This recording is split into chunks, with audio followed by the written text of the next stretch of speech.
la definición de genocidio que utilizo yo en estos momentos, apelo a un investigador de la Universidad de Canberra, en Australia, Siwo Pramono, quien enunció 3 tipos de genocidio diferentes.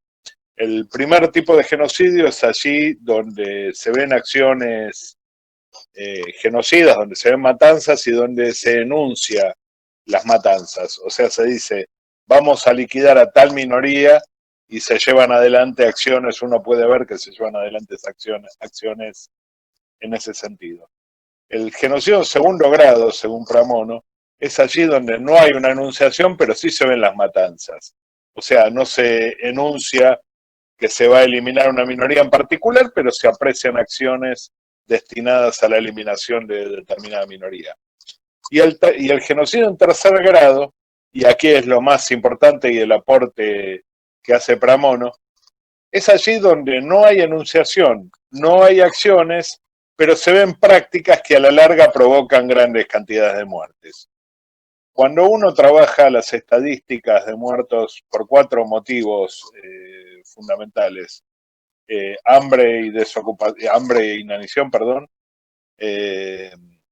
enfermedades derivadas de la contaminación ambiental, enfermedades y accidentes laborales y enfermedades derivadas de agentes que transmiten esas enfermedades, como por ejemplo el dengue, que ahora está asolando nuestra región y que ha provocado más muertos en nuestra región que el COVID, pero el COVID, por supuesto, al tratarse de una pandemia mundial, tiene el foco de atención. Podemos ver que estas 4 causales han generado 10 veces más muertos que los generados en matanzas directas por parte de los estados. Cuando uno analiza las estadísticas oficiales, yo hice un juego estadístico que en realidad no habría que hacerlo, habría que hacer rastreo estadístico año por año, pero lo que hice fue tomar las últimas cifras conocidas y proyectarlas sobre los últimos 25 años, que son los años donde no ha habido un mundo unipolar, digamos, ¿no? Luego de la caída del muro de Berlín, luego del final de la disolución de la Unión Soviética, desde el 91 hasta el 2016, 550 millones de personas murieron por estas 4 causas que son evitables con políticas públicas. O sea, el neoliberalismo, que es la etapa actual del capitalismo, ha generado 550 millones en los 25 años que van desde la disolución de la Unión Soviética hasta el 2016, sin ningún tipo de matanza ni nada por el estilo, no se computan esos muertos. Los muertos durante el siglo XX por genocidio suman 262 millones. Siguiendo las estadísticas desarrolladas por mí, los muertos por estas 4 causas durante el siglo XX son más de 220 millones, 2.200 millones de personas en el mundo. Con esto nosotros podemos hablar de las características propias del capitalismo como genocidas, ¿no? Características que se ven desde el comienzo ya del capitalismo. Cuando uno analiza, por ejemplo, el capítulo 24 del Capital, el capítulo de acumulación originaria, ahí puede ver, si tomamos la definición clásica de genocidio de Rafael Lemkin, la cual es que el genocidio es la destrucción de la identidad nacional de un grupo nacional, aunque valga la redundancia, podemos ver que si esto lo trasladamos a cualquier otro grupo, no solo grupo nacional, el capitalismo en su origen lo que ha hecho ha sido destruir relaciones sociales para forzar a determinadas personas a cambiar su modo de vida, o sea, tener una transformación cultural radical.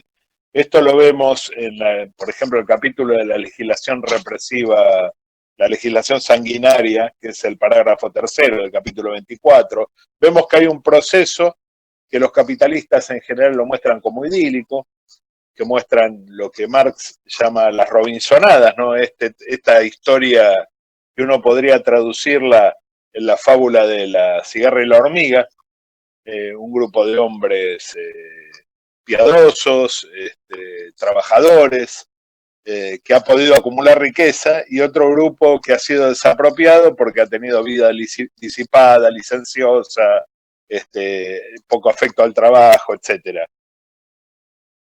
Trayéndolo.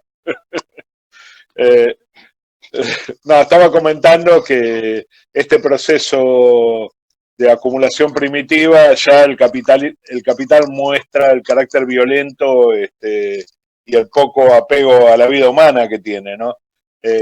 No voy a ser original diciendo que el objetivo del capital no es otro que la autovalorización, su reproducción en escala ampliada, y que no tiene ninguna función social, que el capitalismo, entre decenas de comillas, bueno, como estilan decir algunos hoy en día, como nuestro presidente, no es otra cosa que una reacción del propio capitalismo ante la posibilidad de perder todo. Se dieron parte, ¿no? El estado de bienestar es eso. La esencia del capitalismo es la violencia, es el saqueo, es la expoliación, es la explotación. No hay nada de bueno en ello. Decía que si nosotros tenemos en cuenta que en el funcionamiento normal del capitalismo hubo 2.200 millones de muertos durante el siglo XX por causas evitables, podemos directamente relacionarlo con lo que está ocurriendo hoy en día. Sobre todo si hacemos un rastreo a lo largo de la historia de las distintas pandemias. Durante toda la historia hubo aproximadamente una pandemia por siglo. Desde el advenimiento del capitalismo, desde la primera revolución industrial, la cosa se fue acelerando y en principio llegó a haber 2 pandemias por siglo, hasta la actualidad que hay prácticamente una pandemia cada 10, 20 años. Esto tiene que ver con varias cuestiones que ha provocado el capitalismo. La depredación del medio ambiente, como una práctica sin ningún tipo de freno. Yo recuerdo un ejemplo que había leído, si mal no recuerdo, fue en el Capital, ¿no? Que hablaba de la cuestión de la naturaleza, y hablaba de unas polillas, que eran unas polillas blancas, que estaban en determinada región de Inglaterra y que eran las dominantes, porque los árboles que había, la corteza de los árboles que había en esa región eran blancos, entonces las polillas negras eran comidas por los pájaros. Con el advenimiento de la revolución industrial y el hollín, esos árboles se fueron tiñendo cada vez más de negro y se invirtió la ecuación. O sea, las que pasaron a sobrevivir eran las polillas negras que quedaban camufladas con esos árboles ennegrecidos, digamos, ¿no? Este tipo de cambios que provoca, uno podría tomarlo como un ejemplo sonso, ¿no? De cambio. Pero de repente, cuando uno analiza lo que ha ocurrido hoy en día con la pandemia, con el COVID, este tipo de cuestión, uno puede decir que el calentamiento global, por ejemplo, que es uno de los grandes efectos de la depredación del medio ambiente, genera saltos evolutivos y adaptaciones evolutivas en las bacterias, genera modificaciones en las relaciones sociales, en las conductas de los seres humanos y en la interacción con la naturaleza que tenemos los seres humanos, que van haciendo que se aceleren los ciclos. Por eso van apareciendo pandemias cada vez con mayor frecuencia. Este tipo de pandemias no son naturales, digamos, no, por ahí charlándolo en la intimidad familiar, uno tiene la tendencia, digamos, a decir, bueno, la forma de alimentación de determinados países es lo que genera esta interacción o esta proliferación de la pandemia. Sin embargo, estos países, los habitantes de estas regiones se alimentaron de la misma manera durante milenios. El problema no está en lo que comen, sino el problema está en otro lado. Por ejemplo, el crecimiento desmedido de las ciudades, que va ocupando cada vez más áreas naturales y provoca el intercambio de distintas especies con el hombre, especies que antes no interactuaban, la cercanía de las personas en las grandes ciudades, las grandes concentraciones urbanas, la velocidad de transmisión. En los últimos 10 años, por ejemplo, se multiplicó por 10 la cantidad de personas que viajan en avión. Y sabemos que un virus está a 12 horas de cualquier otro lado del mundo, digamos, ¿no? Todas estas cuestiones que tienen que ver con el desarrollo de la vida moderna y tienen que ver con el desarrollo de las relaciones sociales de producción, del modo de producción capitalista, indirectamente están impactando en la aparición de estas pandemias. Con lo cual uno también puede decir que el genocidio sobre la especie humana que está desarrollando el capitalismo no solamente tiene que ver con la desinversión que hace en la prevención y en la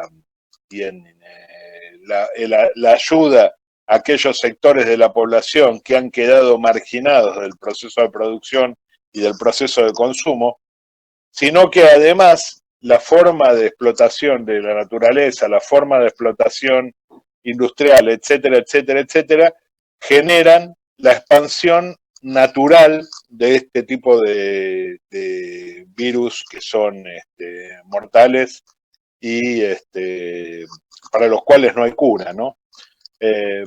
Por lo tanto, digamos, uno podría decir en forma directa y en forma indirecta, el capitalismo es genocida y el modo de producción capitalista debe ser eliminado, debe ser reemplazado, y aquí se trata de la supervivencia de la especie, ¿no? Porque hemos llegado a un punto de explotación.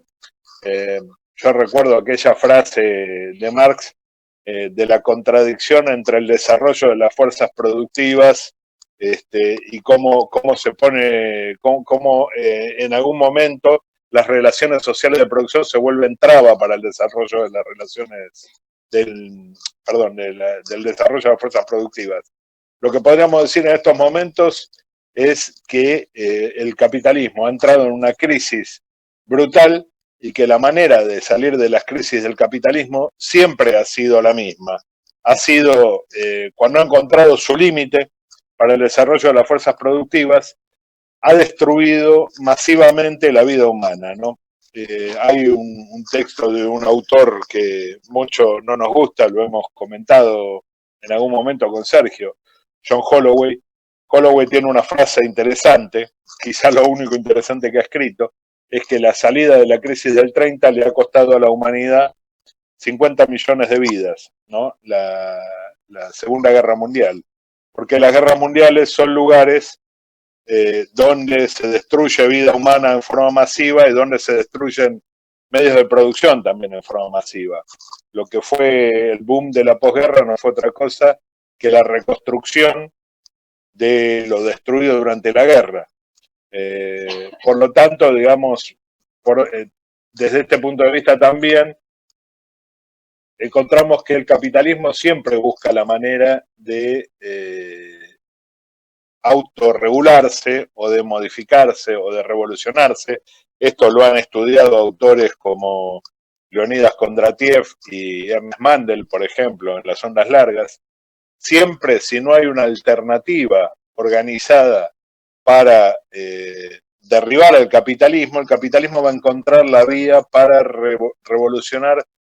revolucionarse internamente, cambiar el modo de producción, cambiar el modo de acumulación y tener una salida, ¿no? Hemos visto, como decía, citando a Holloway, que la salida de la última crisis le ha costado a la humanidad 50 millones de personas. Podríamos preguntarnos cuál va a ser el costo que tenemos que pagar para superar la crisis que ya viene arrastrando el capitalismo desde el 2008, ¿no? Yo no sé si se me está escuchando, porque me desapareció Sergio de pantalla. Sí, sí, perfecto, Pato. Ah, bárbaro, bárbaro, bárbaro. En este sentido, digamos, podemos afirmar sin temor a equivocarnos que el capitalismo es un modo de producción genocida. Por un lado, porque no puede contener, dar cabida y dar respuesta a la totalidad de la población mundial. Por otro lado, porque tiene una forma de acumulación brutal. Estaba viendo unas cifras de Oxfam, por ejemplo, donde 2.146 personas tienen el mismo volumen de riqueza acumulada que los 4.600 millones más pobres, y esto es terrible, porque mientras ocurre esto, paralelamente mueren 27.000 personas de hambre diariamente en el mundo.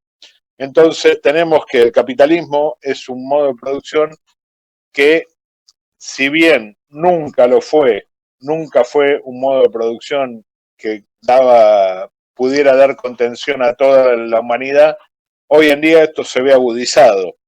Y ahí siempre me gusta meter una frase de Marx. Marx, en el capítulo 24 del Capital, en la página 950, tiene un pie de página donde cita a Pierre Augier y dice: si el dinero, como dice Augier, vino al mundo con manchas de lodo y sangre en las mejillas, el capital lo hace chorreando sangre por los cuatro costados. Desde este punto de vista uno puede pensar esta referencia que yo hacía a la acumulación primitiva como una forma de genocidio originario que va a dar luego cabida a todos los genocidios posteriores que va produciendo el capitalismo. Es un modo de producción que no solamente se alimenta de la fuerza de trabajo explotada, ajena, que se apropia, sino que además no podemos perder de vista que gran parte del modelo de acumulación hoy se basa en el tráfico de armas, en el tráfico de drogas, etcétera, ¿no? Directamente en el tráfico de sustancias que acaban con la vida humana, digamos, ¿no? Hay una especie de, en términos filosóficos, podríamos decir, de tanatos mercado tanático, ¿no? Mercado del tánatos. Y eso es el esquema de acumulación principal que tiene el capitalismo hoy en día, el delito, ¿no? Por eso, por ahí, algún autor por ahí decía que el mercado mundial es la expresión más acabada del crimen organizado, planteado en estos términos. Cuando uno analiza algunas cuestiones de política, también se encuentra con este carácter genocida expresado en ello. Por ejemplo, en las Naciones Unidas hay 5 países que tienen asiento permanente en el Consejo de Seguridad y tienen poder de veto ante las sanciones que se aplican a, por ejemplo, dictaduras o a países como Israel, que viola sistemáticamente la Carta de Naciones Unidas, etcétera. Estos 5 países son Estados Unidos, Francia, Rusia, Gran Bretaña y China. Estos 5 países, al mismo tiempo, son los 5 mayores productores y traficantes de armas del mundo, lo cual no tiene nada de casual, ¿no? Es la representación del orden económico internacional imperante desde la Segunda Guerra Mundial para aquí.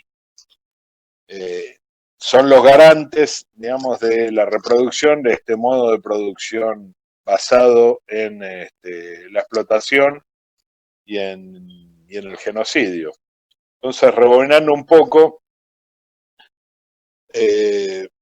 insisto con la cita de Siswo Pramono, el capitalismo es un modo de producción porque además las estadísticas las construyen los mismos estados, ¿no? Es un modo de producción en el cual uno no ve por lo menos en los momentos de funcionamiento normal del capitalismo, no en las situaciones de excepción, como puede ser una matanza genocida. En los momentos de funcionamiento normal, uno ve que no hay una enunciación directa de una minoría a ser eliminada.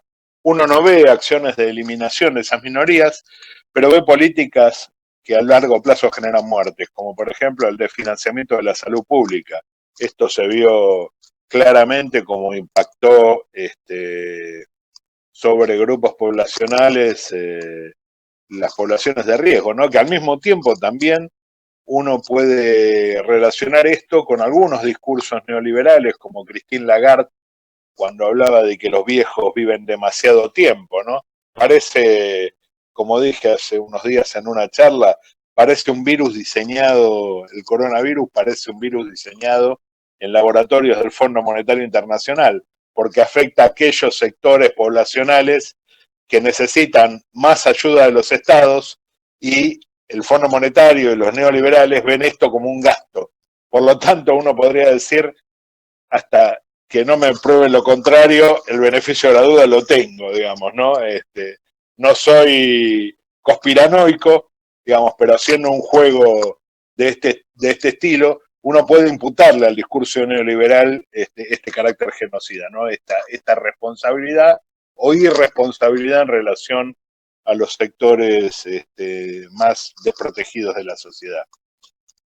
Si esto también lo relaciona uno con, por ejemplo, una frase que también suelo citar de Friedrich von Hayek, uno de los padres, uno de los pensadores neoliberales de mayor importancia, tiene un escrito del año 88, escrito para vomitar diatribas en contra del comunismo, justamente, en el cual dice que la función de la economía es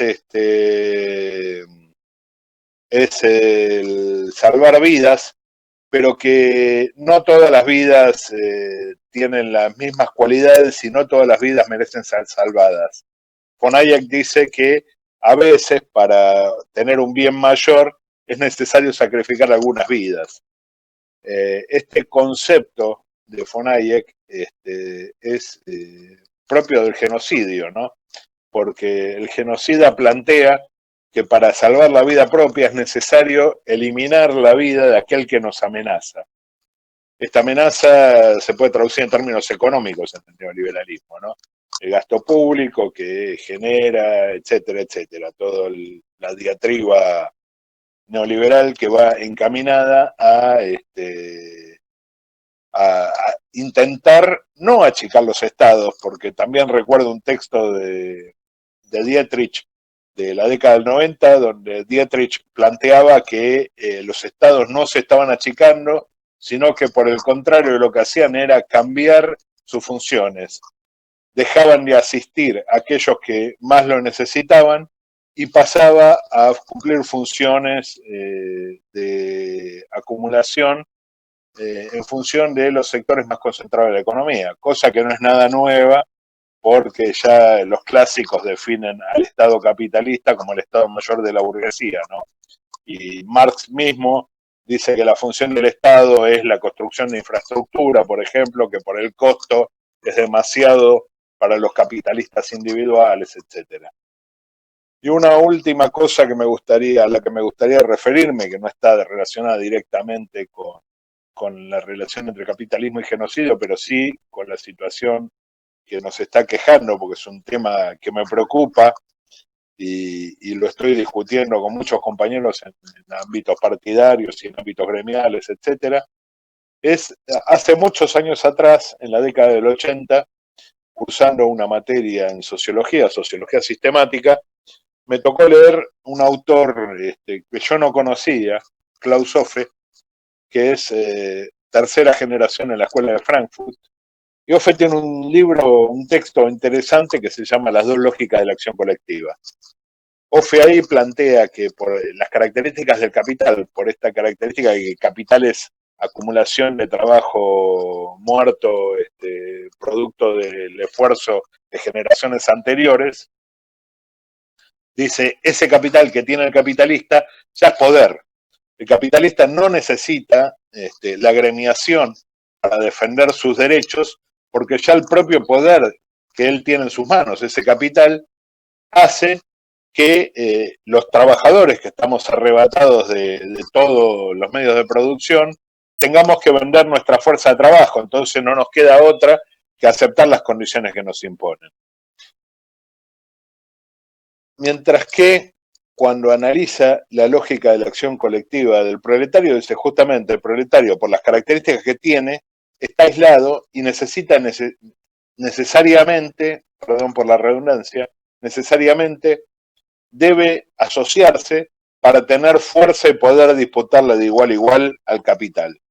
Estamos en una coyuntura particularmente grave porque estamos dispersos, porque estamos encerrados, porque este virus obliga que para preservar la vida, nosotros que necesitamos de la acción colectiva estemos segmentados, y esto ha hecho que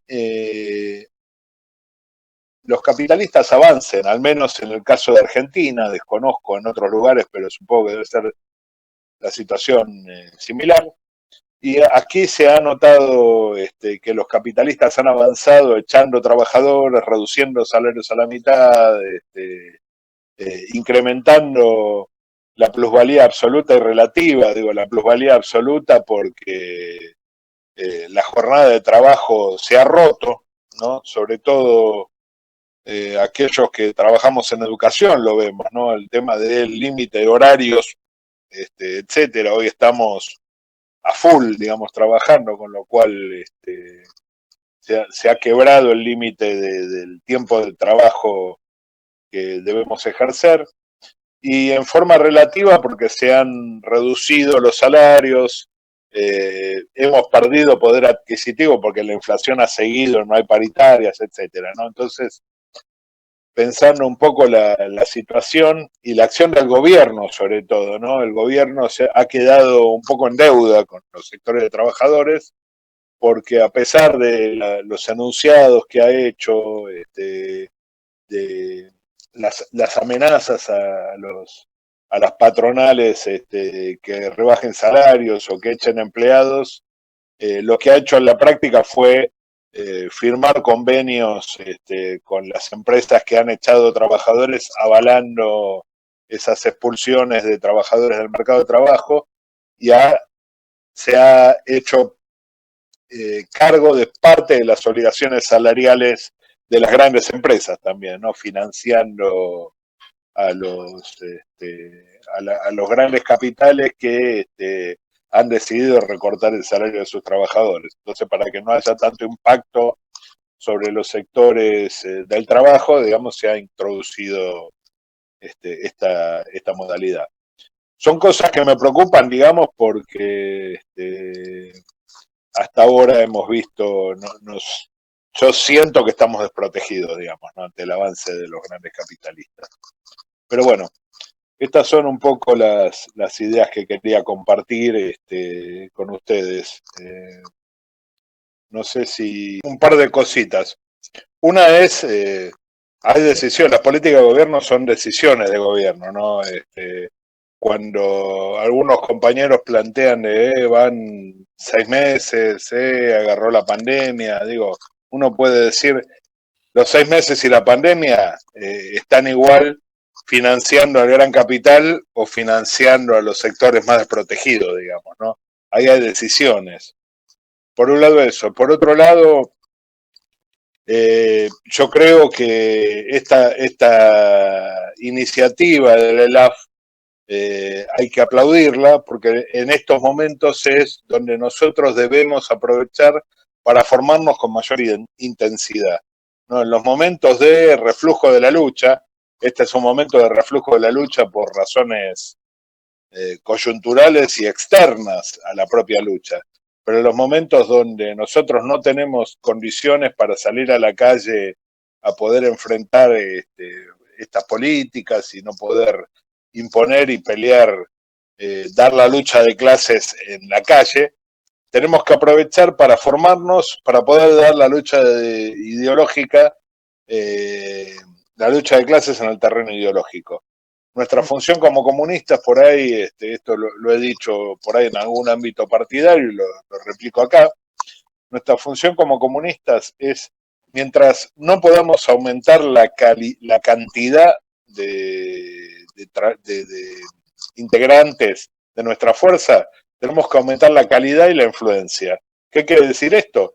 Tenemos que formarnos y salir a dar la lucha, el debate con nuestros compañeros, con los referentes o dirigentes, ahora se dice referente, pero en realidad son los dirigentes de espacios afines, etcétera, ¿no?